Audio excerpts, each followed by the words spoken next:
everyone, this is Naresh. I am from Mudugurki, Devanali Taluk, Karnataka. I am pursuing third year engineering in computer science branch at Cambridge Institute of Technology, Bangalore. ನಾನು ಕಳೆದ 6 ತಿಂಗಳಿಂದ ಈ next wave ಅಲ್ಲಿ ತರಬೇತಿ ತೆಗೆದುಕೊಳ್ಳುತ್ತಿದ್ದೇನೆ. ನಾನು ಮೊದಲ ಬಾರಿಗೆ ಈ ನೆಕ್ಸ್ಟ್ ವೇವ್ ಅನ್ನೋ ಹೆಸರನ್ನು ಒಂದು ಇನ್ಸ್ಟಾಗ್ರಾಮ್ ಪೋಸ್ಟ್ ನಲ್ಲಿ ನೋಡಿದೆ. ಅದರಲ್ಲಿ ಈ ರೀತಿ ಬರೆದಿತ್ತು: ಸಾಫ್ಟ್ವೇರ್ ಜಾಬ್ಸ್ ಗೆ ಸಂಬಂಧಪಟ್ಟಂತೆ ಒಂದು ವೆಬಿನಾರ್ ಅನ್ನು ಆಯೋಜಿಸಲಾಗಿದೆ. ಆಸಕ್ತಿ ಉಳ್ಳವರು ಇದನ್ನು ಅಟೆಂಡ್ ಮಾಡಬಹುದು ಎಂದು ಬರೆದಿತ್ತು. ನಾನು ಆ ವೆಬಿನಾರ್ ಅನ್ನು ಅಟೆಂಡ್ ಮಾಡಿ ನೋಡಿದ ನಂತರ ನನಗೆ ತಿಳಿದಿದ್ದೇನೆಂದರೆ ನಮ್ಮ ಅಕಾಡೆಮಿಕ್ಸ್ ಮತ್ತು ನಮ್ಮ ಜಾಬ್ ಇವೆರಡರ ಮಧ್ಯೆ ಒಂದು ಸೇತುವೆ ತರ ಇದು ಆಕ್ಟ್ ಮಾಡುತ್ತೆ ಅಂತ ನನಗೆ ಗೊತ್ತಾಯಿತು. ನಾನು ಯಾವುದೇ ರೀತಿ ಡಿಲೇ ಮಾಡದೆ ನನ್ನ ತಂದೆಯವರಿಗೆ ತಿಳಿಸಿದಾಗ ನಮ್ಮ ತಂದೆಯವರು ಕೂಡ ಇದಕ್ಕೆ ಸಹಕರಿಸಿ ನೆಕ್ಸ್ಟ್ ವೇವ್ ಟ್ರೈನಿಂಗ್ ಗೆ ನನ್ನನ್ನು ಸೇರ್ಪಡಿಸಲಾಯಿತು. ನನ್ನ ಡಿಪ್ಲೊಮಾ ನಂತರ ನಾನು ತಕ್ಕಮಟ್ಟಿನ ಬೇಸಿಕ್ಸ್ ಕಲಿತಿದ್ದನಾದರೂ ಅಷ್ಟೇನು ಉಪಯೋಗವಾಗಲಿಲ್ಲ. ಹಾಗೂ ಕಾಲೇಜುಗಳಲ್ಲಿ ಅಕಾಡೆಮಿಕ್ಸ್ ಪರವಾಗಿ ತಾವು ಥಿಯರಿ ಸಬ್ಜೆಕ್ಟ್ಸ್ ಹೆಚ್ಚಾಗಿ ಹೇಳುವುದರಿಂದ ನಮ್ಮ ಪ್ರಾಯೋಗಿಕ ಜ್ಞಾನವು ಕುಂಠಿತವಾಗುತ್ತದೆ. ಈ ಬೇಸಿಕ್ಸ್ ಮತ್ತು ಪ್ರಾಯೋಗಿಕ ಜ್ಞಾನವನ್ನು ಹೆಚ್ಚಾಗಿ ಬೆಳೆಸಿಕೊಳ್ಳಲು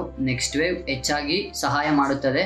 ಹಾಗೂ ಇದರಲ್ಲಿ ಆನ್ಲೈನ್ ಕ್ಲಾಸ್ ಹೇಳುವುದರಿಂದ ನಮಗೆ ಬೇಕಾದ ಸಮಯದಲ್ಲಿ ನಾವು ಹೆಚ್ಚುವರಿ ಸಮಯವನ್ನು ಇದರಲ್ಲಿ ಕಳೆಯುವುದರಿಂದ ಹೆಚ್ಚಾದ ಪ್ರಾಕ್ಟಿಕಲ್ ನಾಲೆಡ್ಜ್ ಅನ್ನು ಪಡೆದುಕೊಳ್ಳಬಹುದು. ಈ ನೆಕ್ಸ್ಟ್ ವೇವ್ ಜೊತೆಗಿನ 6 ತಿಂಗಳ ಪಯಣದಲ್ಲಿ ನಾನು ಸ್ಟಾಟಿಕ್ ವೆಬ್ಸೈಟ್ ಡೆವಲಪ್ಮೆಂಟ್ ಅನ್ನು ಕಲಿತಿದ್ದೇನೆ. ಹಾಗೂ ಸ್ಟಾಟಿಕ್ ವೆಬ್ಸೈಟ್ ಅನ್ನು ನಾನು ಈಗ ಡೆವಲಪ್ ಮಾಡಬಲ್ಲೆನು. ಹಾಗೂ ಇದರಲ್ಲಿ ಬರುವ ಮೆಗಾ ವರ್ಕ್ಶಾಪ್ ಹಾಗೂ ಪಾಡ್ಕಾಸ್ಟ್ ಗಳು ತುಂಬಾ ಪ್ರಾಕ್ಟಿಕಲ್ ನಾಲೆಡ್ಜ್ ಅನ್ನು ನೀಡುತ್ತದೆ. ಪಾಡ್ಕಾಸ್ಟ್ ಗಳು ಎಲ್ಲ ನಮ್ಮ ಜಾಬ್ ಗೆ ರಿಲೇಟೆಡ್ ಆಗಿರುವುದರಿಂದ ತುಂಬಾ ಹೆಲ್ಪ್ಫುಲ್ ಆಗಿದೆ. ನಮ್ಮ ಸೆಕ್ಯೂರಿಟಿ ಇಂಜಿನಿಯರಿಂಗ್ ಬಗ್ಗೆ ಆಗಿದ್ದು ವಿಶೇಷವೆನಿಸಿತ್ತು. ನಾನು ಈ ನೆಕ್ಸ್ಟ್ ವೇವ್ ತರಬೇತಿಗೆ ಸೇರ್ಪಡೆಗೊಂಡ ನಂತರ ನನ್ನ ಪ್ರೋಗ್ರಾಮಿಂಗ್ ಸ್ಕಿಲ್ಸ್ ಹಾಗೂ ಕಮ್ಯುನಿಕೇಶನ್ ಸ್ಕಿಲ್ಸ್ ಹೆಚ್ಚಿದೆ ಎಂದು ನನ್ನ ಸ್ನೇಹಿತರು ನನ್ನ ಗಮನಕ್ಕೆ ತಂದಿದ್ದು ವಿಶೇಷವೆನಿಸಿದೆ. ಹಾಗೂ ನೆಕ್ಸ್ಟ್ ವೇವ್ ಅವರು ನನ್ನ ಪ್ರತಿ ವಾರದ ಬೆಳವಣಿಗೆಯನ್ನು ನಮ್ಮ ತಂದೆಯ ಮೊಬೈಲ್ ಫೋನಿಗೆ ಕಳಿಸುವುದು ಹಾಗೂ ನಮ್ಮ ತಂದೆ ನನಗೆ ಕರೆ ಮಾಡಿ ಹೇಳಿದಾಗ ನನಗೆ ಹೆಚ್ಚು ಸಂತಸ ತಂದಿತ್ತು. ಹಾಗೂ ನಾನು ನನ್ನ ಎಲ್ಲ ಸ್ನೇಹಿತರಿಗಿಂತ ಪ್ರೋಗ್ರಾಮಿಂಗ್ ಹಾಗೂ ಕಮ್ಯುನಿಕೇಶನ್ ಅಲ್ಲಿ ಮುಂದೆ ಇರುವುದೆನ್ನುವುದು ನನಗೆ ಹೆಚ್ಚಿನ ಸಂತಸ ತಂದು ಕೊಟ್ಟಿದೆ. ಈ ನೆಕ್ಸ್ಟ್ ವೇವ್ಗೆ ಸೇರ್ಪಡೆಗೊಳ್ಳಲು ನನಗೆ ಸಹಾಯ ಮಾಡಿದ ಇನ್ಸ್ಟಾಗ್ರಾಮ್ ಪೋಸ್ಟ್ ಹಾಗೂ ನನ್ನ ಹೆಜ್ಜೆಗೂ ಸಪೋರ್ಟ್ ಮಾಡುವ ನನ್ನ ತಂದೆ ತಾಯಿ ಹಾಗೂ